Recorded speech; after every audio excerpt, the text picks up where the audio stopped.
What is up, everybody? It's Dr. Vibe here, host and producer of the award-winning Dr. Vibe Show, the home of Epic Conversations. I'm the host of Epic Conversations 2020 Best Podcast News Award winner, 2018 Innovation Award winner given out by the Canadian Ethnic Media Association, and I host the only online broadcast in the world for fathers and dads. It's sponsored by Dove Men Care and Dad Central, Canada's national fatherhood organization. And I'm the board chair for the Global Food and Drink Initiative, which is a multimedia not-for-profit that showcases Blacks in the diaspora. They're doing their thing in food, wine, and travel. We're broadcasting live on July 10th. As always, I like to say you're blessed, highly favored, a magnet for miracles, and a solution for someone's problem. And this is 2 times in a week. State of things twice in a week. And the family is already in the house. So let's make it happen. Let's bring Aisha and Jill to the stage. What's going on, ladies? Hello. Hi. How are you? Doing fine. How Aisha's in a very hot and steamy South Carolina. Yes. Oh my gosh. Oh my gosh. I'm used to the humidity in Connecticut and that making it hot.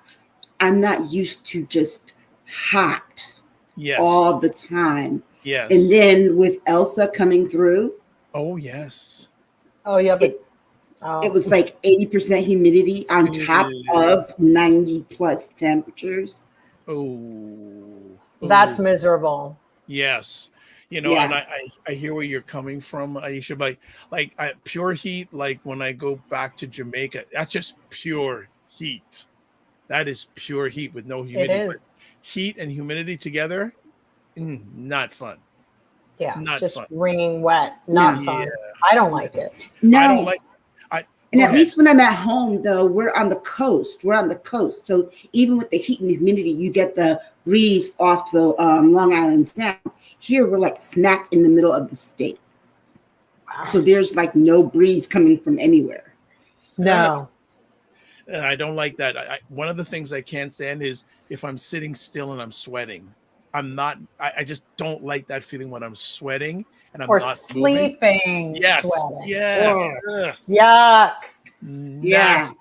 Yeah. Well, you know what? Let's get away from that. Let's do our shout outs nice and early. Real Django is in the house. Sinema Canella's in the house. Black Beauty's in the house.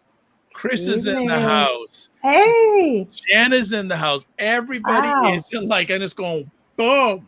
Love it. Thank you for being here. And as always, looking forward to your comments and thoughts during another epic conversation called State of Things. And by the way, people who are watching a video, if you saw at the beginning, do you like the new beginning? Something special. Here we go. Happy birthday to you. Happy birthday to you.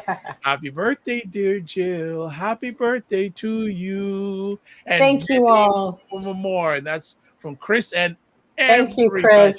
Thanks so much. Yes, it's tomorrow. There we go. But I'm kind of started already celebrating a little bit. Oh, good stuff. Good stuff. Well, let's get to our first conversation piece tonight.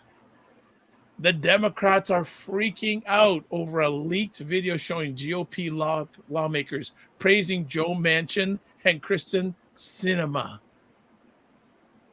As they should. Well, who wants to start on this one? I don't think that they should be freaked out. I think that this should be even more of a reason as to why they need to get rid of the two of them. It's even more proof to other Democrats, like, why are we waiting on doing something about these two people and getting rid of them?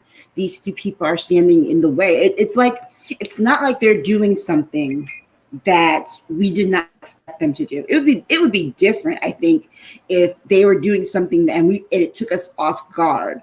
I think the Democrats freaking out over the leaked video of the GOP praising them is, to me, it's kind of like, why are you freaked out over it? Of course they're praising them. Everything that they're doing is counterproductive to the Democratic platform. True. I mean, I think they're freaking out because now there really should be some kind of censure or something that goes on with those two. I mean, it's really difficult to get rid of them because we risk them flipping and just, going. I mean, they've already done it anyway. So I just think they need to drag their asses. I mean, AOC has basically come out today and she did tweet that they were basically, what was her terminology? Basically traitors, that they're basically low-key Republicans. And but the words she used were a lot more hard-hitting. And she's not lying, though. She's not wrong. I think that we've had a few tapes with Manchin, but the problem is we have not seen Democrats have a solution to it, or even to criticize them. I mean, like the top ones, to really come forth and really lay it on publicly. I think that needs to happen, because that's what I think they're freaking out about, because it's kind of like, well, how do you raise your kids? I mean, this is what your kids just keep like doing bad shit all the time, or bad things, and you don't discipline, you don't get down to the nitty gritty with them. And I think they should be removed from their committees. I just don't think they serve any purpose for our party at the moment. So there has to be some kind of punitive aspect of their careers that, they want to side with the Republicans. Let's not let them get anything done that they want. So Jill and Aisha, why are the Democrats, especially the high-ranking ones, being so tolerant of Manchin and Sinema? What is the reasoning behind that? They're afraid of that. Yeah, they're afraid of that small margin in the Senate. That's what they're afraid of more than anything. But the truth of the matter is that they really need to shame them, because here's the thing: they're not going to flip Republican, because the truth of the matter is that as Republicans, they could not win their seats. That is the bottom line. They were voted as Democrats. Exactly. Okay, if they became Republicans and continued to vote on Republican issues, they're both going to lose when their re-elections come through. Even though he is a center right-leaning Democrat, Joe Manchin is still a Democrat. Yeah, and like what do you need him for? Exactly. But if he became a Republican, those people in West Virginia that still think that they are somewhat decent people will not vote for him, and he will lose. Yeah. And so I say lives on retaining that power. Exactly. You're absolutely right. I just think that when it comes to playing chess, the moves, the Democrats just look terrible at it. They just look awful at the game, or there's no communication or cohesiveness. I mean, they don't have a plan to operate together. And that's the one difference that we see that the Republicans do. They nipped all that in the bud. Like, we're all going to move together. We've all got one leg in the potato sack and but we're all going to walk together. That's the potato sack party that figured out, okay, and they would win the race. Yeah. Because the Democrats have too many of their own egos and and it's just like, put it aside for a minute. We need you all to stand as a unified front. And I'm not getting that from the Democratic Party at this point. I get a little bit of like waffling and a little bit of like, well, I don't know. And, that being said, even the Republicans have gone on to like, today it was like take down Kamala Harris Day. When they don't like you coming back with something like the tapes that showed Rick Santorum, who, thank God, we got off CNN, he's mad now. He's mad, burnt up. But, in the video, he's basically, that's where they're criticizing or they're praising Manchin and Sinema and saying, oh, they're doing our jobs for us. And it's quite embarrassing. And then you even have Rick Santorum, who's a former senator. His ass should be home somewhere, but he's still in there, which proves what everyone was saying during the 2020 election, that he too was being divisive and in his little insidious ways, playing both hands against the middle. And CNN had him all over, just to create that wave of doubt. I hope CNN looks at they really must think a lot of themselves to think that we're being fair and we're going to show both sides of the table. You know, that's why Chris Cuomo's show gets on my nerves, because it's like, stop it. Just stop. No, there's nothing fair in a war at this point. And that's the problem. The country is going to hell in a handbasket. It's already there. We have Joy Reid tweeting things today like, you know, about what happens when it really goes fascist. And the reality is most people feel that it's already there.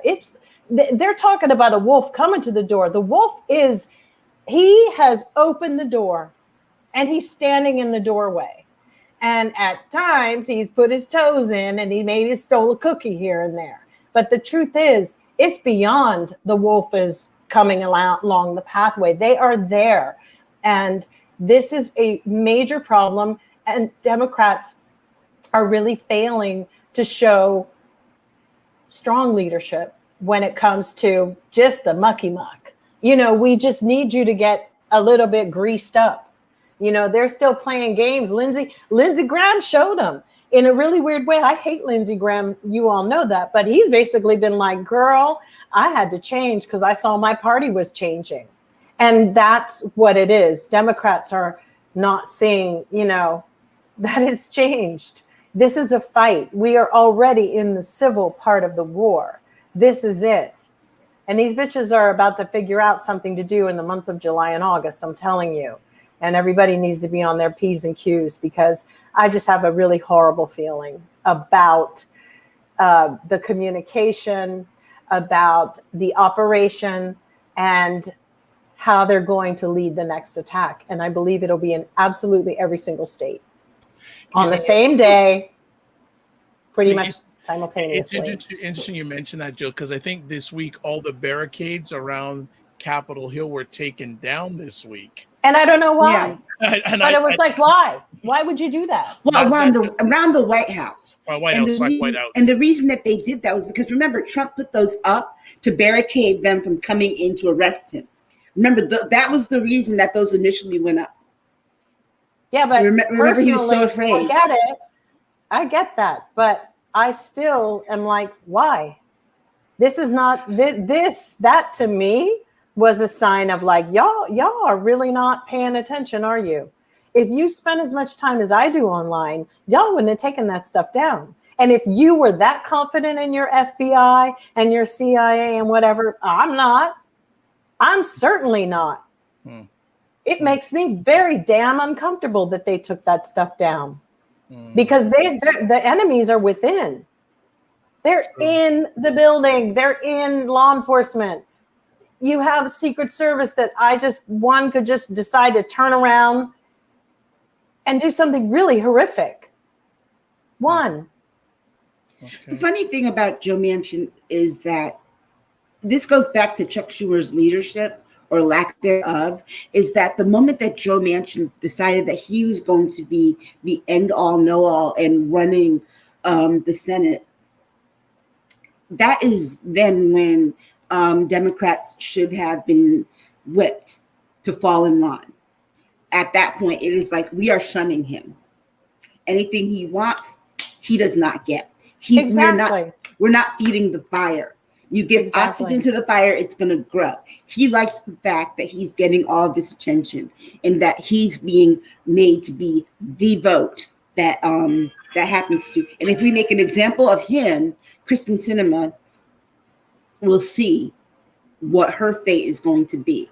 And because he did not lead that way, that is why we are in this predicament. Kyrsten Sinema has a job already lined up. She looks like a woman who has a job and is like, I'm going to be working for, Fortune 500 company. And exactly. That's her attitude. She never shows up to vote.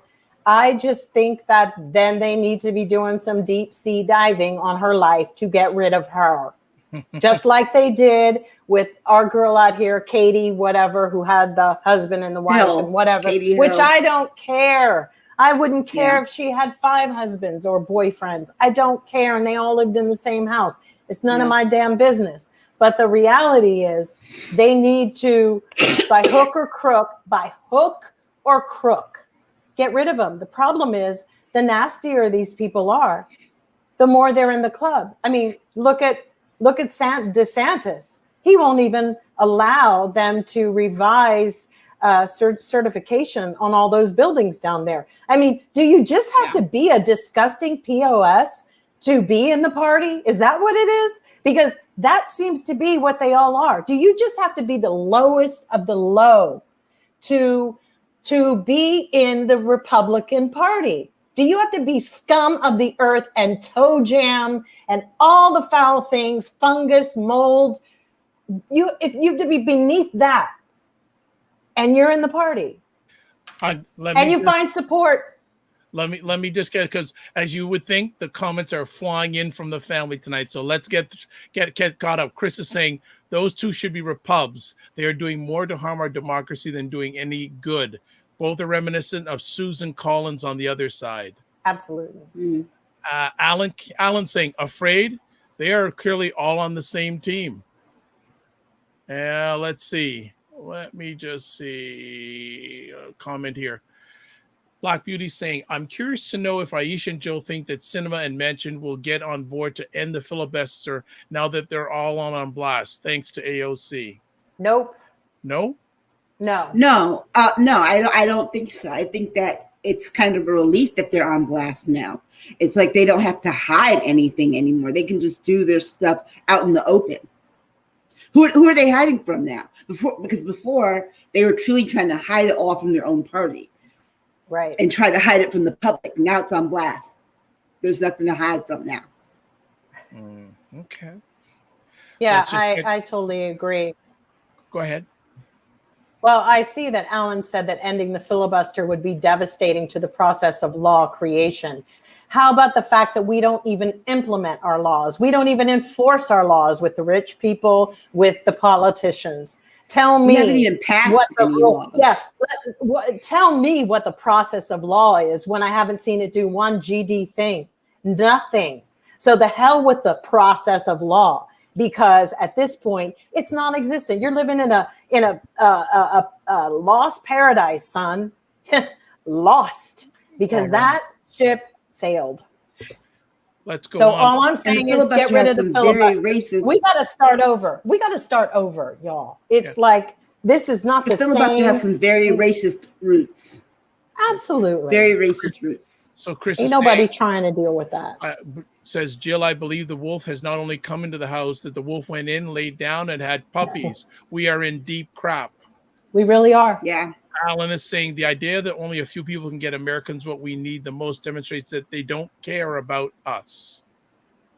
And then finally, Real Django saying the Dems need to understand that they have a good energetic following and stop acting all pitiful. They have to keep the pressure on the Republicans and get back to attacking the NRA. The Democrats are acting like there wasn't a 10+ million voting differential. Right. It's almost as if they don't believe the fact that Joe Biden won. That's the part that is scary. It's like there's a 10 million vote differential, whether it be because there were Republicans. There weren't that many Republicans voting for Joe Biden. Let's be clear. There were people who voted for the first time who hadn't voted before. There were people who got their voting rights restored just to vote in this election. Democrats get too gun shy and shady and shy about things. You had a 10 million vote lead. What you didn't have is a good ground game when it came to the Senate races. And that's because, what's his name? The guy who was the head of the DNC, Perez, was not good at his job. Put someone who's good there. You've got Harrison. Jamie Harrison is good at his job. Trust him to do the job. He can make up for what Joe Manchin and Kyrsten Sinema lack. He can find other Democrats in other places. Yeah, but the problem is I don't think the Democrats are too shy. The ones that are standing strong happen to be the more progressive Democrats who haven't been bought and sold yet. These other lifetime career Democrats have people that in the conservative park, it's all there. It's all about who they have to appease and who they have to appeal to in their But districts. they no longer have earmarks. That's the whole thing. They no longer have earmarks anymore. They have no one to appease, really. I get that, but they still 10 years ago. Something. They still get something. They still get Their something, but not what they were getting places. before. Their stocks are located in places. They're not going to cut off something that they know they've got an investment in. It ain't going to happen. In fact, I don't think any of them. I don't think any of them should be allowed to trade their money or do anything while they're serving in office, personally. Alan is saying that's why the earmarks were good, because the truth be told, they were more beholden to local interests than they were to corporate interests. So Alan is saying the implementation is exactly what we agree on. Finding a prosecutor to enforce the law is the issue. And that's the thing. So the filibuster doesn't work. Boom, womp, womp. It's done. We can't, let's move on, because I know for a fact that they would have gotten rid of it if they had this. And if they do get in again, they will get rid of it. Trust me. They did. Remember the reason that they put it in shame on you. Screw me twice. That's how I feel with the Democrats. Screw you twice. I mean, I'm actually really, like I said, my people that I'm voting for coming up are going to be more in the progressive family and everybody that I'm going to fight for, because I just don't trust what's happening to the DNC. I don't think they have the cojones. Real Django saying is agreeing with Aisha and Black Beauty. I think, as we mentioned, by the way, the Capitol barricade was being taken down today. Yeah, we just said that we're not. That's going to be. Now that shouldn't be taken. That shouldn't be taken down. The Capitol. Yes. The one around the Capitol, I think, is ridiculous. The one around the White House, it's like one is a factor. One is like a distraction versus the other. I think that the Capitol is where they really want to target, because that's where they want to remove Joe Biden and put Trump in, and he doesn't live at the Capitol. But they can't do it without the power of the Congress. That's the whole thing. If you read that plan that you think they're going to do this, but not by force. No, but the CPAC people already passed out their 7-point plan to get it done in a matter of a short period of time versus years.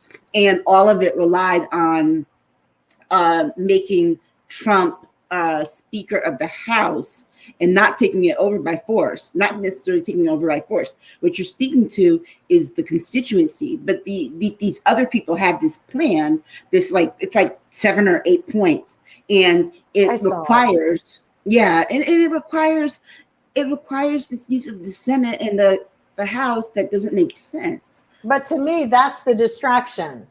Because why would I ever tell anybody my plan, a 7-point plan? Why? Because they're dumb. But, I don't know. They're not dumb. They actually are going to get off for what they did. They're not dumb at all. This is the problem. Never. Sun Tzu Warrior says never underestimate your enemy. Never. That's the one book that Trump did read. And I know he read it because I read it. You don't underestimate your enemy. That little pamphlet, that's what they want us to think. That ain't it, Chief. I'm telling you. That is not it.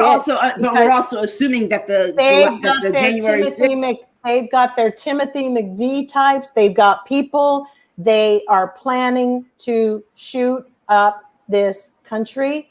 And they will be doing more targets. I don't doubt that they wouldn't. However, the thing for me is this: they've been planning that for a long time. Yeah, but they're very organized right now. They're very organized, but at the same token, that organization has always been there. They've been organized, but there's also it. No, I'm not. I'm thinking back to the transcripts and things that have come. I'm thinking if a bunch of them who we've now discovered here in California exist, rolled up here and started just shooting at Black people, they're going to shoot back.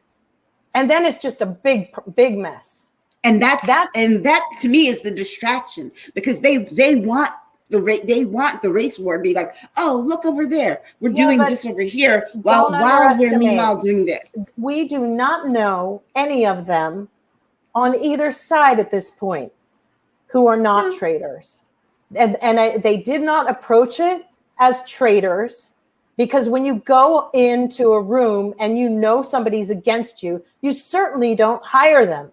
You get rid of everybody. You get rid of everybody, even if they were innocent. You cannot risk in your fold that anyone from any previous place, like with DeVos and all of them, get rid of them all at the beginning, because that's what Trump did. He pretty much got rid of as many Obama people as he could. I mean, I think the hatred of Trump has come at the expense of people not really looking at some of the things that he did, where he created his wall, his fortress, his everything. And let me tell you, this is not funny. These are people who want the country back to the way the founding fathers intended it to be. And they didn't include Black people in the story. That's the truth. Black people were not considered a part of it. We added that in later. I don't consider us being part of it either. But here's the thing. Trump also got rid of all of the competent people around him as well, because he also had to hide his incompetence. That was the other part of that. It was that it wasn't just that he got rid of Obama's people to get rid of Obama's people. He would have done that anyway. But he also got rid of them because he had to hide his own incompetence. Because look what we're finding out now. It was just a clusterfuck of mess. But I'll tell you this: these capital people are so disorganized. His point was not about competence. If his collusion with Russia was to dismantle all agencies, that was the order. And if they dig even deeper, they'll find that that's what it is. I don't know why anybody's not like reading that material. It's been something that they've wanted forever. We now have a group of zombie idiots in our country running for office, which we'll talk about later. We have a problem. It will never be the same here. Never. Never. Not when you go to a school board meeting and you're going to run into some crazy kooky QAnon mother. This is really bad. It's so bad. Can I just interrupt, because I'm going to catch up with comments here just for a quick little break. Alan's saying maybe the Dems won because of who they are may not be the best perspective. They spent 4 years raising the hate 45 angle, all about getting 45 gone. They have 10, 20, up to 50 years in office. I understand that 100%. Next comment here.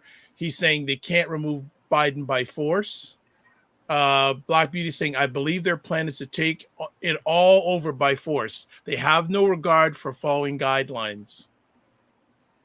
Alan is saying, exactly, never underestimate any enemy. They are so organized, they have the FBI, CIA, Dems in the arms. Republicans. Black Beauty saying, I'm afraid Jill's correct. We're already in it. Remember, they have the Senate, the courts, and the American people are always sleeping. Yeah. Chris is saying, yes, Jill, all 45 placements have to go. Every last one of them. And then Black Beauty is saying, America's in trouble. SOS it's being ignored. It is. And it's not just something that's being spoken about here. But you have two levels when it comes to this. You have a very sophisticated level. Those are going to be your people in government. But then you have your on the ground people. And those are the people who are not very well coordinated. They didn't even know whether or not they were supposed to be more people at the Capitol. Some of them thought that they had called it off. They were so disorganized on the ground that if they were going to really, if they had the actual opportunity to seize everything, when they got in there, they let the people on the bottom rung do all the forcing into the building, that when they got there, they didn't know what to do. what to take, what information to go after. It was the people at the top who helped them get in, of course. But when they got in there, they did not know what to do. Those are people who scare me more than anything, because what happens if they do overthrow the government? Well, that's what I'm talking about. That's what I'm talking about. That's exactly what I'm talking about. I don't think everybody showed up that day. And I think there was a reason. I think it was a dry run. And they don't stop. And they're all chattering about it. They're chattering about it online. And they are going to be very angry if he's not installed by August 13th. And even if he isn't, there's still going to be repercussions. It's also just the mistrust of the government level has raised. There's no more trust in it, as far as like you would say, okay, well, now Biden's in and it's sanity, but it's not. In fact, now we're all at the point where we're like going, well, they're both into it. Both of them, the Dems, and that gets deeper into the conspiracy theories that even go further, that you can't trust your government. And when you get there, and, Putin's guy, the one that I always talk about, Alexander Dugin, said, he's written about it, about how to destroy the West. He even has a Facebook page. I mean, to undermine it and make America eat itself. I mean, this is a guy my age. This is what he lived for. And he is Putin's guy. So I'm just like, and all it takes is with all of our liberalism, he was like, make us choke on our own liberalism. We do. I'm liberal. I have a problem with some of the things that liberals want to do too. It's like we can't find commonality. And it's gotten so with identity politics that we're the one allowing all these identities in the Liberal Party, and the Republicans only need one identity, because it's easier to manage one identity than it is to manage, we got this one and that one and 150 other ones, because then somebody's always pissed off and butthurt about some goddamn thing. My God, I'm 59 years old. I don't fucking know what binary and all this shit is. I can't write they all the goddamn time. Give me a break, young people, lighten up. Give us a minute. It's like there's a lot of resistance on every level, because people are just so fucking angry in this country, myself included. But as far as it being a democracy, it isn't. It isn't. Not when you're fighting over voting. That's a big red flag. You don't have a democracy anymore. Let me catch up with comments and we'll move on to our next conversation piece. Alan is saying everything like that has a test run. So he's talking about the insurrection.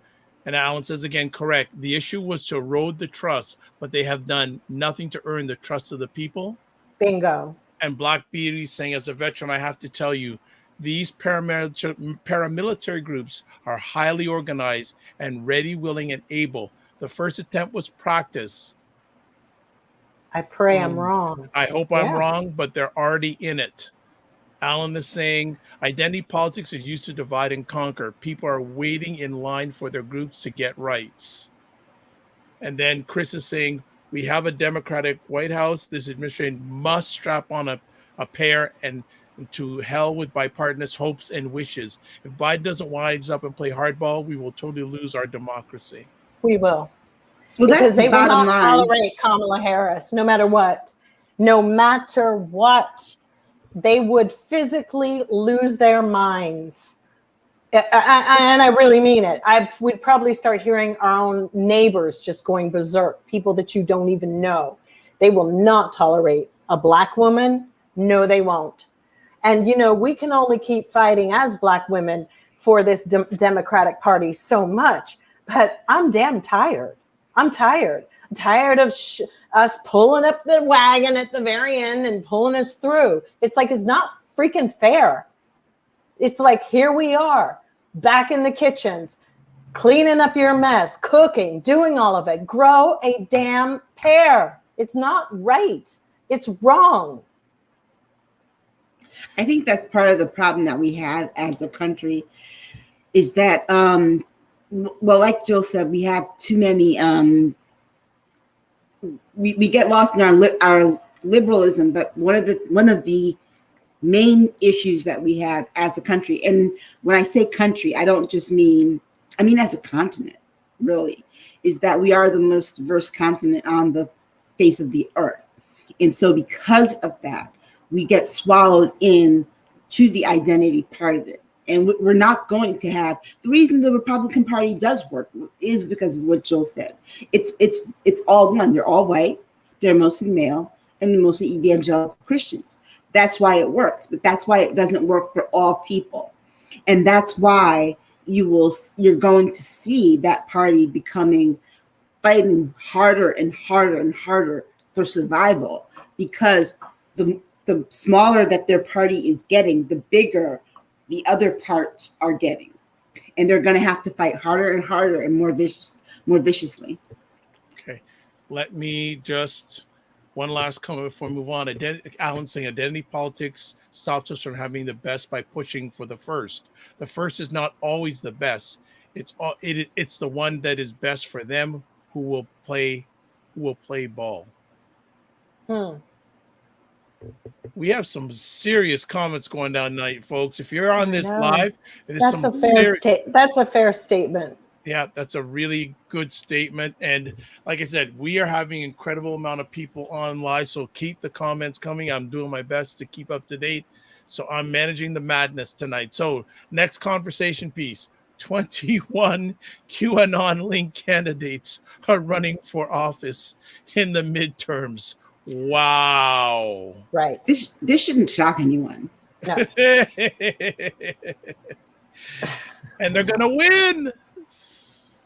Yeah, because we're sleeping again. I mean, what did I have? It said 31 previously ran for Congress in 2020. 2 previously ran for a state legislative seat in 2020. But now we have 39 candidates running. 9 are from Florida, 8 from California, 3 are from Texas, 2 are from Arizona, Nevada, New Jersey, Illinois, and Ohio. And there's 1 each from Maryland, Rhode Island, Oregon, Minnesota, New York, Pennsylvania, North Carolina, Georgia, and Colorado. So we have a problem when we, obviously are not paying attention. And many of us out there are going to have to get involved, whether it's at your local school board or, at the whatever, the Piggly Wiggly, I don't know. But everything we have to either make lists, share them with people. Like if you see this person's name on your ballot, do not vote for them. It's really at that point, because the problem with the QAnonymous thing is that once they start getting in, it normalizes the crazy in our Congress. And you have to, and then it filters. It may not, today we are all saying, oh, that crazy Marjorie Taylor Greene or whatever the hell her name is. But then fast forward in 10 or 15 years and our kids, children and stuff won't know what's up or down and just start believing a lot of it. We really need to eradicate this, or they need to implement something like a test of, and I don't know. I don't know what can happen, but this is the part where I'm saying we're in dire consequences, that they're even being considered. They must be running against some more moderate Republicans, or Republicans that they don't think are effective, because I don't see them running in open race seats that anybody could really grab. I'd be interested to see what seats they're running for and who currently holds that seat now, because I think that their target. They're not all Republicans, though. Some of them are from the Independent Party, which was, for me, I had to pay attention because I'm thinking I want to deal with all progressives. But a lot of people don't have the time to read about who these people are, but they're in state legislation. They are in, that's how we ended up with that knucklehead, Lauren Boebert. we also have a real shallow segment in our community or our society that vote for cute girls and this and that. And also little tiny towns, you know, these dirt road towns that can really have really created some problems. And they're getting funding. They're, you know, Marjorie Green Taylor or whatever her name is, she's made money, lots of money. And ain't nobody going to try to give that up. They saw, wow, you know. But I'm still interested in who holds those seats currently, because if they're going after seats that are Democratic strongholds, then there's something to really, really, really worry about. If they're going after seats that are currently held by Republicans, then Republicans have something to even worry about too. They, you know, their party already got away from them with Donald Trump. Now for QAnon to really take over, you know, first it started with the Tea Party, then it became Trump, and now the party of QAnon, the GQP party. It would be interesting to see if these QAnon linked candidates, who currently holds the seats that they're running for.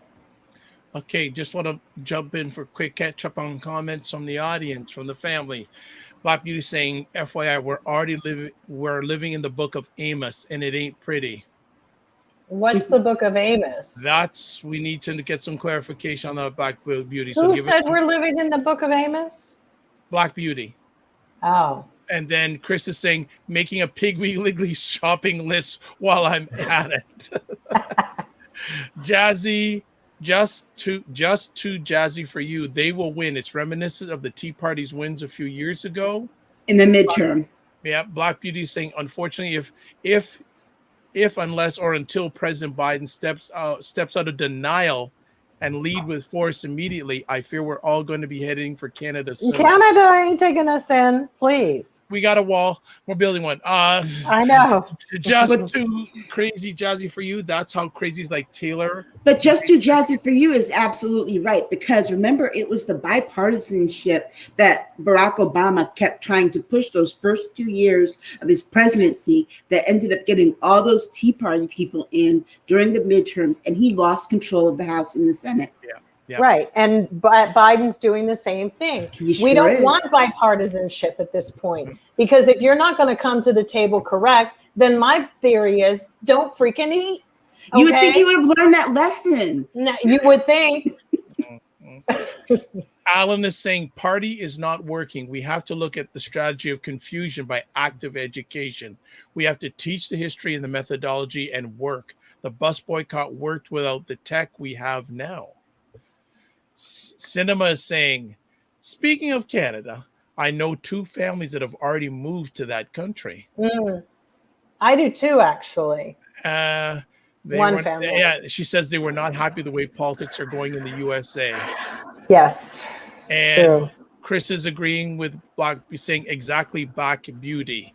So he must know about the book of Amos or what Black Beauty is talking about, and also the area of the President Biden not taking charge, not being a true forceful leader. Right. So we're up to date with comments. Anything else about QAnon candidates? Because the election's already on for 2022, folks.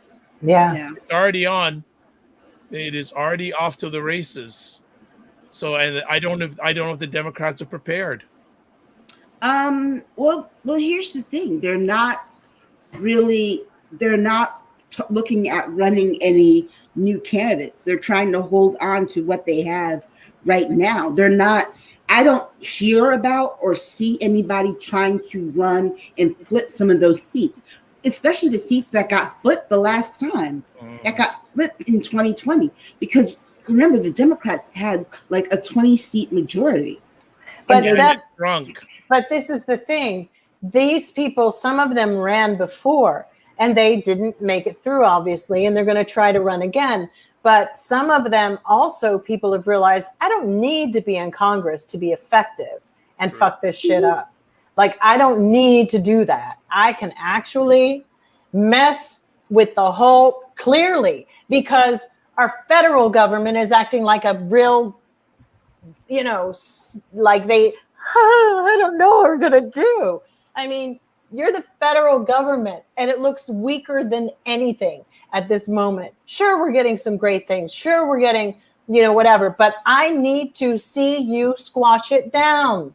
It's like when you want your man to finally step up for you, and somebody's bitch slapped you across the face somewhere at a party, and he's like, oh, now ladies, or sir and ma'am, you need somebody to go, hang on a minute, and pow. I need that. I need it every now and then. Call me crazy, old fashioned, but I need it. I'm tired of slinging. Every day I sling with somebody. And I need a break, America. Black Beauty is saying, LOL, okay, Dr. Vibe, you all better build a stronger wall, okay? And just too jazzy for you saying that's the problem with Democrats, always wanting to work with Republicans. You cannot negotiate with these people. I know. These people took the government hostage. You can't negotiate with hostage takers. You just cannot. Absolutely. No. Yeah. It's yep. All right, let's move on to our next conversation piece. GOP efforts to ban critical race theory mimic authoritarian. Thank you. Memory loss, historian says. So the conversation about critical race theory continues. And it seems that it's going to be a main election item for the midterms. Am I correct? Yeah. We're keeping you away. I'm tired. I'm so tired. Oh my gosh. I know. Tired of this stuff because it just like call me crazy, but I'm watching the decline of the American empire. You are. Sorry. Yeah, no, I'm sorry, not sorry. It's the truth. Yeah. I mean, the scary thing about what they're doing with critical race theory is bordering, of course, it has to do with memory laws. And everybody knows that when you start having memory laws, it typically in authoritarian regimes leads to censorship. And then there you have it. And it's really very difficult to come back from that. I mean, it's pretty damn great, that people are sitting around and thinking, oh, this is not going to be, we'll be okay. But, when you've got mothers mad about Ruby Bridges' book at school, we have some serious problems. The new DAR, actually, the new Daughters of the American Revolution, or no, they weren't the DAR, the women from the South. Those other the Daughters of the Confederacy. Yes, those. So there's another group now who's upset with the Ruby Bridges book. And these women, these mothers, these people, it's so sad to me because we have people sending their kids to school with these people's children. It's like. What they're doing is they're trying to erase a history. They're trying to erase an immediate history that their parents and their aunts and uncles and immediate family that they can just call right up were a part of. Right. Because typically what you see is when people tend to think about history. And let me just point this out. You ever notice that when we talk about Black history and we talk about the civil rights history, you ever notice that you always see pictures of the civil rights movement in black and white, never in color? There's a reason for that. Not because they weren't taken in color. There were plenty taken in color. The main reason for that is so that it looks like ancient history. So it looks like something that happened so long ago that we don't have to pay homage to it. So that's why people can always say, like, way back in the 60s. Well, the 60s weren't that long ago. My parents were alive in the 60s. They were in their teenage years in the 60s, right? So it's like we keep doing that. But history. But there was this, not just this reckoning with the 1619 Project, but before the 1619 Project, you had a photographer coming out saying that he was going to start publishing pictures of the civil rights movement in color so that it looked more like modern history. I read this article, this interview that he did, because he wanted people to see that it wasn't that long ago. And then you started getting people really, really riled up. And then came the 1619 Project, which reminded people of the fact that someone who lives currently actually knew someone who had been, who had grown up enslaved. And it really kind of put things into perspective that really that wasn't that long ago. White people have had this out to say, oh, well, you can't blame me for slavery, until they realize that it's that close. And that's it part of what clearly this isn't is. something that they wanted it to end. So Exactly. That's kind of the worst part of it. But I mean, in my opinion, I think that they've never really looked at the reality of that Constitution, because I kind of think a lot of it is worthless. I mean, no offense, that it needs to be revised, because even other countries like France and Germany have things where they took all the vagaries or the things that were sort of politically vague in all of their constitutions, and they revised them. You can't have hate speech in Germany. You can't talk about Hitler love. And the same in France. You can't use memory law is illegal to deny that the Holocaust existed. I mean, look at what happened to the Armenian genocide. There are people that have been denying it forever. And just this past year, they finally got some kind of comeuppance with it. But the reality is the damage that it's done in the denial process is disgusting, because you still have the Turkish who could still trigger an Armenian at my supermarket in a second over some shit like saying that it didn't really happen. That's been going on forever. It's existed in the Middle East. All the mistrust, that's a very common thing to go into the Middle East and seeing, particularly men discussing politics. And, it was always very quiet, and the distrust level. But those conspiracies and ideas they carried. But there are countries that were brave enough to adjust their constitution. People here seem to think our constitution is the best. It's infallible. How dare you touch it, right? And it's such a ridiculous way to be, because, we're talking about muskets and AR-15s. It's absolutely asinine that we even have to waste lobbying money and lives get killed over the fact that that old dumbass or whoever the fathers were, what they were thinking, I don't know. But they certainly couldn't even imagine. So you mean to tell me that, guys who couldn't even imagine toilet seats and indoor plumbing, we're going to hold them to what they said about guns?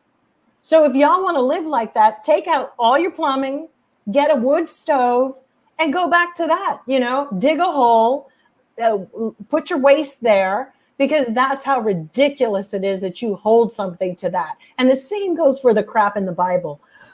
No offense to anybody, but some of it's a little bit much.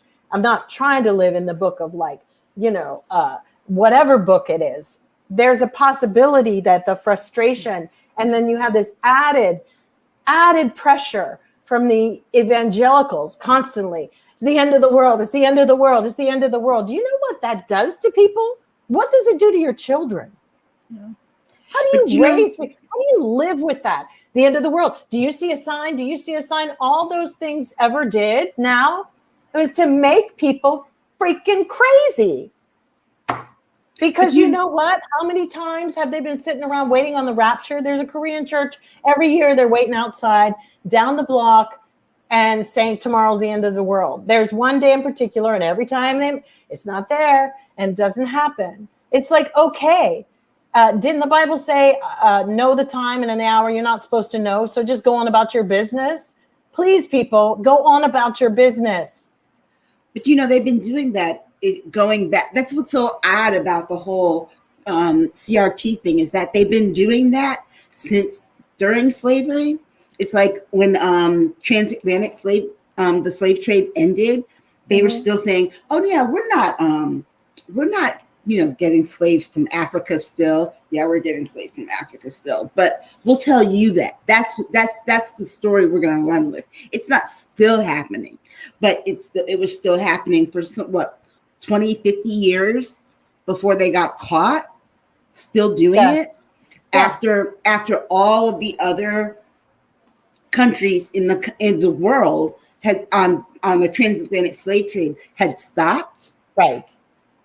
So this country that is one of the reasons why we need to really push for this, because the country does not want to have accurate history when it comes to its telling of its original sin and its original sin toward Black people. It does not want to have that accurate conversation, because the accurate conversation doesn't leave room for the white savior story. Well, they've about whitewashed, to be honest, in the assimilation of the Jewish community, where they suddenly leveled up from being, the scum of the earth to the white supremacists here. And then the Italians leveled up and became a little higher than dirt themselves. In the middle of all of that, they basically whitewashed their pasts as well. Because there was a time being Italian, WAP was like the word in the 60s. And I don't think a lot of people know that one. There were a lot of names for Italians. And with the Jewish people, they don't speak as much about how many attacks they had physically from the white supremacists in towns, in different places, because they've kind of whitewashed their own narrative. And I don't know why that is. Because the reality is their places were getting bombed and burned too. They weren't. So to leave us out here like lame ducks, moaning about something by ourselves, I'm a little salty about that. Just want to jump in here. We got the comments. Alan is saying censorship is already in full force. He also says Tulsa just got attention after terrorizing everyone who knew about it. Yeah. He says also, us born, I think he meant to say before 1963, were born without the right to vote. Right. Chris is saying, Aisha, brava. Black Beauty, 45 gave silent oppressed racists a voice and the courage to demand totalitarianism, and they're mad as ever that it's taking so long to get 45 back in office. They won't resist till democracy goes. Yep. And then he also says, not here to debate religion, but needless to say, our democracy is in trouble like never before, regardless of whatever your faith is. Yeah, and I mean, when it comes to this whole thing about critical race theory, it's not, let's be very clear, it's not critical race theory. That's a college term, graduate school term, that's a legal term. They don't want history where they don't come off looking like the patriot, the good guy, the guy in the white hat riding off into the sunset with the story to tell, the story. One of my favorite shows to watch on demand is Modern Family. And there's this one episode where there's Thanksgiving. And so you have this small child who's got a Colombian mother, white father, and the white father taught him the story of Thanksgiving. And you can see like the racist underpinnings of how he was told the story, which you realize this is the kind of story that white people get off on, and because it's what they're told, because they look good. They look like they came and they came into America. They saved the quote unquote savages and this and that. And if it wasn't for them, the Native Americans wouldn't have had, they wouldn't have learned English and this and that. And that they came and, they all had a peaceful, that's not how it happened. They like to teach, what was it, in Texas? They wanted to remove slavery and any memory of the Klan out the books. We talked about this on the show 2 years ago. And they wanted to call the slaves workers. Well, workers get paid. Workers aren't whipped. Workers aren't raped. So these are in Texas, they clearly are, I guess. Yeah, I guess.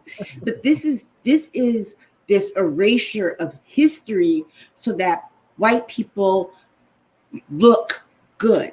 This is white fragility history. This is what this is. All right.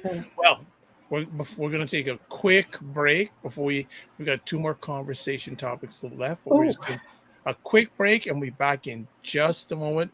Hold tight. State of Things with Aisha and Jill, live broadcasting on July 10th. Go. So, ladies, what is going on? Just that he needs to get it together. Sick of that. I am sick of it. Something is seriously wrong with you. Is that, I mean, why is he still there? She shouldn't be near Congress. You need an exorcism, because I don't know what is wrong with you people. It was so powerful. And I really wish everybody would stop bowing down to this. What is he talking about? This makes no sense. They know they are not the oppressed party, but they love being the superior ones, and they want to flaunt it. So it was always made political, particularly for people of color and the LGBTQ population. We end off every episode with a cockroach. This episode's cockroach. Everything. Everything? All the things are going on. All the things? Mm-hmm.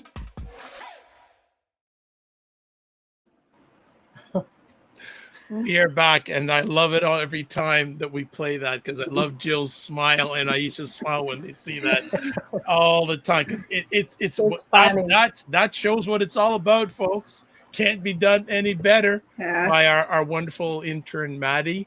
She did an incredible job. So before we go to our next conversation piece, Real Django is saying white folks as a whole don't want to look like the bad guys like they have been in history. So when the notion of having CRT happens, they want that conversation to end.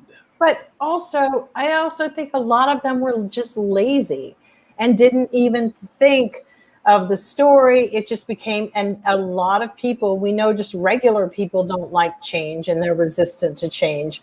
But this has sort of been a brewing storm, and it's caused a lot of people to get upset. They're trying to make it where I'm beneath this one or that one. We've actually unearthed latent racists who didn't understand they were racist, didn't really know, because they were okay living in their own private Idaho. And here we are. And we've got a lot of fear. What we're looking at are people who are fearful. And when I just see Black folks in the GOP, I just know what Harriet Tubman went through. I think a little tiny bit. Mm-mm. Well put. All right. Our next conversation piece. Oh, more comments coming in. Real Django, thumbs up, Jill. Just jazzy for you. It didn't help that 45 was a huge opponent against the 1619 project. Alan is saying Nuremberg Code of 1947 is the result of war atrocities, but the Tuskegee experiment continued until 1973. Yeah, but America isn't even in on that, because none of our people can ever be tried at The Hague. You know that. So it's like they can do and try and make a law all they want, but America has always felt it was better above the law. Always. Exactly. Nuremberg Code of 1947. Yeah. You would think we do not implement or enforce our laws. And actually, many of them clearly now are just bullshit. And the problem with the Tuskegee experiment is that they did not get informed consent of those patients. What they told them is that they were treating them for bad blood. Right. Wow. Okay, we got another comment coming here from Alan. It deals with informed consent in medical experimentation, the issue of informed and non-coercion and excessive insensitized compensation. Well, we've got the Texas coming up real soon about their incentivization on something in a minute. You'll see that. Compensation gets people to turn a coat, turn a friend in, snitch, rat, volunteer. Huh. All right, next up, something that happened really crazy. Doubts raised about who was behind the assassination of Haiti's president.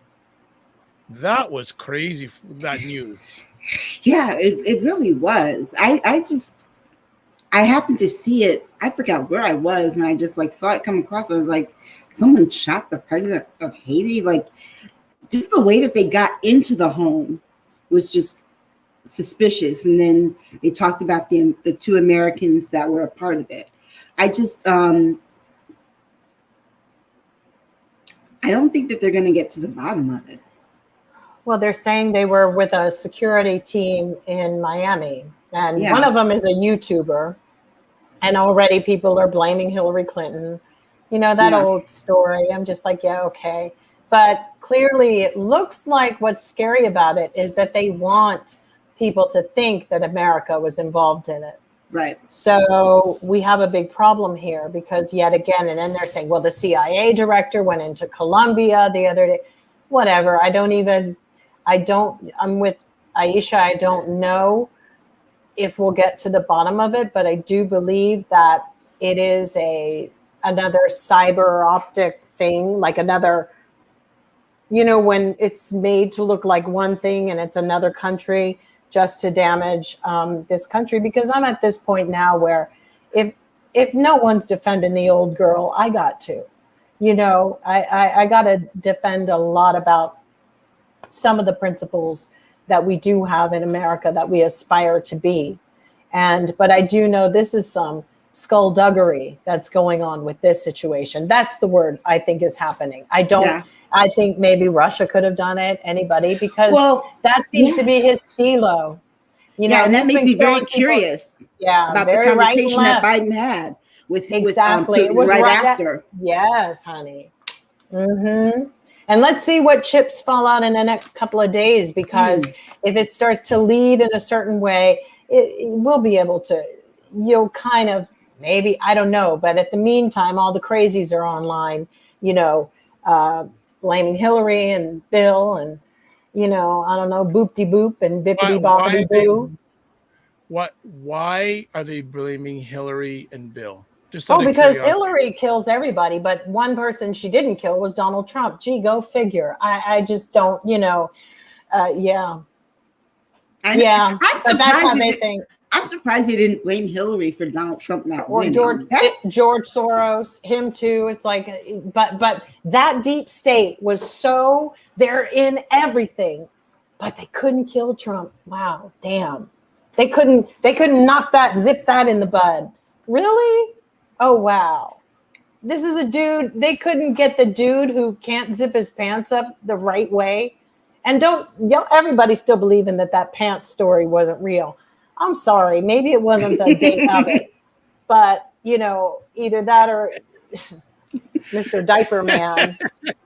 He clearly wears diapers. Sinema Canela is going, oh gosh, Haiti, it's so sad. They don't get a break. They don't. No. It's always a pissing match over there. Yeah. And I'm wondering what kind of security that they're giving the First Lady of Haiti while she's in Miami recovering. Yeah. What did she see? Yeah. You know, it's like, dear God. Yeah. I mean, we're living in a country where people in witness protection have decided to go on TV and do TV shows now. So go figure, Dr. Vibe. Italian mafia, they've got TV shows coming out on Bravo. And this is how fucking sick the people in this place have become. They'll exploit everything and everybody. And it could have been a YouTuber, guys. It could have just been like, hey, let's get a gang together and go kill the president in Haiti. You know, it's interesting you mentioned that about people in witness protection sharing their stories, because one of the few programs I watch is a show called American Greed. I do too. And a few weeks ago, they had a story about these two young American guys from Chicago that became right-hand guys for who's the big drug lord who got arrested finally? Was it the Mexican one, El Chapo? El Chapo, yeah. and they were and it was incredible expose. But there are both their wives talking away. They're in witness protection. They're talking away. Maybe not anymore, because it looks like they might have got a TV show. There's women talking about, well, if they didn't kill you, then, oh yeah, it's a trip. It's just like all of it is connected and plays a very big hand in everything, the vibe of this place. And many people for a long time have been saying that some of our programs, some of those reality things, we're just going to go down a road of no return. And we have. We didn't keep our demure, any refinement. There's nothing. The culture that this country has become is on its own. It's not like people who've immigrated here. They don't have. They're getting all that's getting stripped away. What you did back home, whatever. No, you no longer have that. That will not be applicable anymore. Those pockets where there's Chicago pizza of Italian, yet again, they've all divided. Like I said, it is now, it's the Republican mindset, weirdos, and then it's the overly liberals, and they should just divide the country in half and call it a day.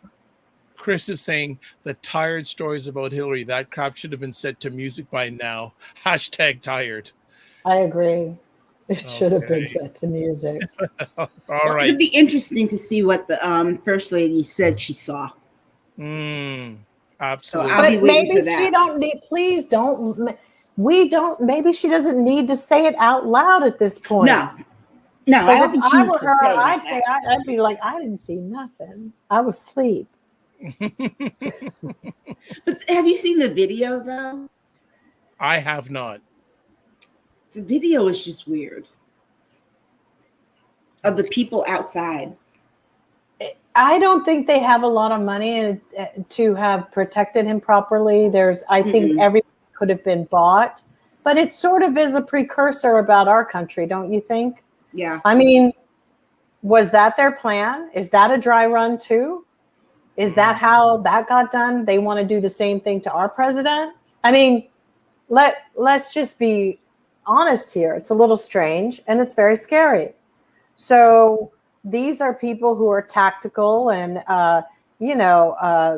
clearly had a plan, and they killed a president of a country. And yes, I know we have a lot more, but the infiltration level that it takes to get there, is that what this is? Because it really did come out of the blue. Well, let's get to our final conversation piece. And it was mentioned a little bit earlier on, but now the ladies are going to go at it full force. This episode's cockroach, the state of Texas. New abortion law threatens women's health and well-being. I did not even know about this until the ladies brought up a few minutes before we went live. Ladies, talk about this and why is it a cockroach? You want to talk about it, Jill? No, you go first. I'm just well, the state of Texas, with their abortion law, which that they passed, they've had the 6-week abortion law, which is when most women don't even know that they're pregnant. It's like how, but now they have this law where anyone can report a woman having an abortion and get compensated for making that report.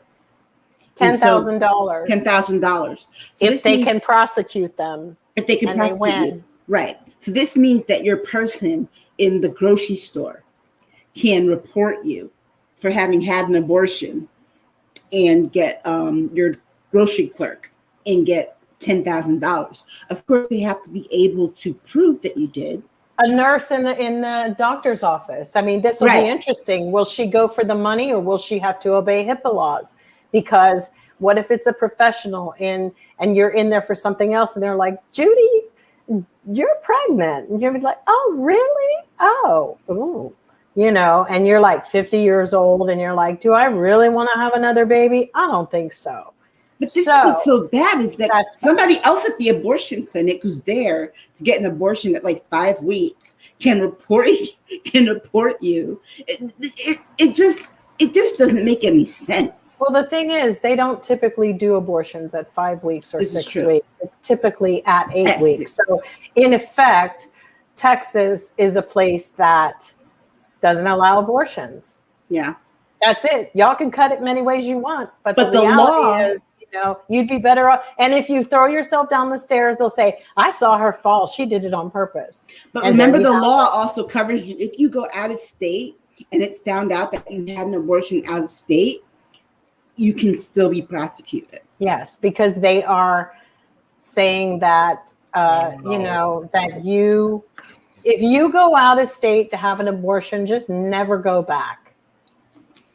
Take your shit and leave Texas. Wow. And, there will be many, many women groups and female groups. We've gotten people away from domestic abuse people. We will get women the help that they need. So screw Texas. It's a horrible state. And it's just really a cockroach because it doesn't work with people. And if they think that their little breeding freaky ass breeding robot zombies that they have down there to keep breeding to bring more Republicans into this planet, good luck. They don't have health care. They don't have electricity. They don't have water. They live like dirt bags. And unless you're rich and now Google's gone in there and then that stupid Elon Musk, they all turns to Austin. Yep. Rich people don't care, but that's okay. Keep on supporting Texas people. It's ridiculous. It's a mess. It's a hot mess. And, this is where now we can expect all the other states to follow suit. So just to catch up on comments here, still going back to the Haitian situation, Sinema Canela goes, that if the president's wife survives. True. Yeah. That's so true. And then Black Beauty is saying, yeah, good point, Jill Alicia. I'm loving tonight's show more and more. Alan talking about the Texas abortion law. This is crazy. Black Beauty is saying, WTH, kind of crazy abortion law has Texas approved. Just crazy. Where's the DOJ in this? And Alan saying no rich people will get prosecuted. Well, that's the norm. It is normal. Oh, and the other cockroach, I know we don't have it on the list, but just because he brought that up, is the SBA, the Small Business Association, because they've decided not to do any more research on people who got over $2 million in PPP money. They will just keep looking into the people that made less than who applied for their small businesses, meaning little anybody down the street. But Kanye West and all of them, no, they're not going to. Betsy DeVos. Yeah, who got 9 million or whatever. They're letting them off. So where is the DOJ? Where is our government? Because it said it takes too much time for them to fill out the paperwork and to supply the necessary data. Disgusting. Because it impedes rich people. Yeah. If that wasn't a slap in the face about your country and what they think of us, I'm sorry. I've kind of lost some faith. And who's in charge of the DOJ? Merrick Garland. Okay. Ferret Garland. But who's in charge of the Small Business Association? A gormless wonder. Another gormless wonder. Genius. Another traitor. Another one who owes a debt. It's like, clearly, it's too much work. These people are sucking up food and heat off of our backs. Enough is enough. And I will say, the other day I woke up and just said, are they all in it together? Because I actually did wonder for a split second, Alan, when he said they were all in it. And I want to say, I don't want to go there. But even I did at one point. I just said, what the hell? Are they all in cahoots? Because this, and then there was another thing that happened, and it does my head in. It just does my head in. Nicole is saying the rich keep getting richer and getting away with way too much. Too much. And, if poor people did get together, instead of that, they're going to come up in the ranks, the rich people win the lottery. should fear us. People, then, we are the people. But they got to keep us fighting over race and have white people trying to tell us how we can't teach certain things in school. They're so dumb. They're just the dumbest class of people. They're just dumb. Poor white people are really dumb. Jen saying, love tonight's conversation. Ladies, you're on point as always, 100. They have the audacity to be like, in their crumbling trailer parks and want to feel better than somebody else. I'm not saying all poor white people. I'm saying that. I know that. I've seen it. I know who those people are. Just a little hair up. They have to be, so much better than other people. And if they really put their thinking caps on, which they don't own, they would see that division between us is the reason that nothing is getting really taken care of. Rich people should not be as rich as they are. And they're doing it off of our backs and our deaths and our murders. It's like they bet against us every single day they wake up. Black Beauty is saying, makes you wonder, Jill. Yeah, I had a moment. Yeah, and Nicole is saying, keep speaking the truth to both of you, 100. Thank you. Well, on that note, we're going to call another epic conversation. Okay, kiddos, have a great rest of the weekend. What's planned for your birthday? What's planned for your birthday? You're talking about us. What's going on with you? I don't know. I don't just want to do something low key. I know my husband's making me a great dinner tonight. And, I might just go to the beach and hang out. After a while, it's 59. So I'm going to try to enjoy 59 because 60, everybody, I don't know, Dr. Vibe. I just really don't know about these numbers and things. Just enjoy everyday life, Jill. Yeah. It's true. Yeah. It's too bad. Some of the really nicest beaches are out in Orange County here, and I just don't feel like I want to deal with any of them out there. Well, the only time I hear about Orange County is that I hear there's Real Housewives of Orange County or something. And see, that was the beginning of the end of our country. I didn't want to go. I knew I because we had to hear about those bitches' problems, and then it went from them to this. And I really blame the guy from Andy, whatever Cohen. It's all his fault. We had to hear and watch how crazy they were. Absolutely nuts. Rich people just, crazy, unhappy, miserable, injected to the hilt with something. I think the Botox has gone to everybody's brains out in California.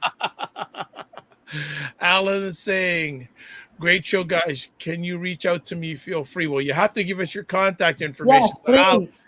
Alan, so what you got to do is follow these ladies on Twitter and Instagram. I'll find him. We can find him if he. Yeah, so we can get, and then Jen is saying, enjoy your day, Jill.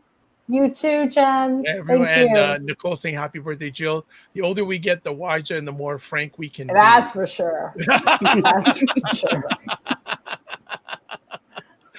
Oh, wow, that's fantastic. Well, thanks, Chris Langford. Birthday wishes. So first things first, Jill, if people want to get a hold of you, how can they do that? Well, on Jill D. Jones at Twitter. And then I have a link tree now, which will show. I'm setting everything up so you can see where I am, my Instagram, things like that. So so pretty cool. Fantastic. Next up, Aisha K. Staggers. Aisha Staggers on Twitter. He's singing that. If I get on Twitter. There we go. Well, they are off and I am here. So folks, again, thank you so much for taking the time out of your positive, productive schedule to spend some time with us, hang out with us, make us better. And again, thank you for the continued support. Want to just shout out everyone who had a little bit of a hand in the madness that went on tonight. The good madness, the good trouble, the good madness. I'd like to thank Real Django, Sinema Canella for being in the room before we even started. Big ups. Big ups. Also, Chris, Jen, also Alan, thank you so much. Nicole, hey, you're never too late. Always welcome. And Nicole would love you to come on if you want to come on one Saturday night. Enjoy the great commentary. I think I already said Black Beauty. If I forgot anybody else, it's my head, not my heart. But again, we all want to say a big happy birthday to Jill. And hopefully next week she'll tell us what's on the dinner menu for tonight. So that'll be good to know what she had for dinner. So I am Dr. Vibe. I'm the host and producer of the award-winning Dr. Vibe show, the home of Epic Conversations. I'm the host of Epic Conversations, 2020 Best Podcast News Award winner, 2018 Innovation Award winner, given out by the Canadian Ethnic Media Association. And I host the only online broadcast in the world for fathers and dads that is sponsored by Dove Men Care. It's also co-sponsored by DAD, Central Canada's national fatherhood organization.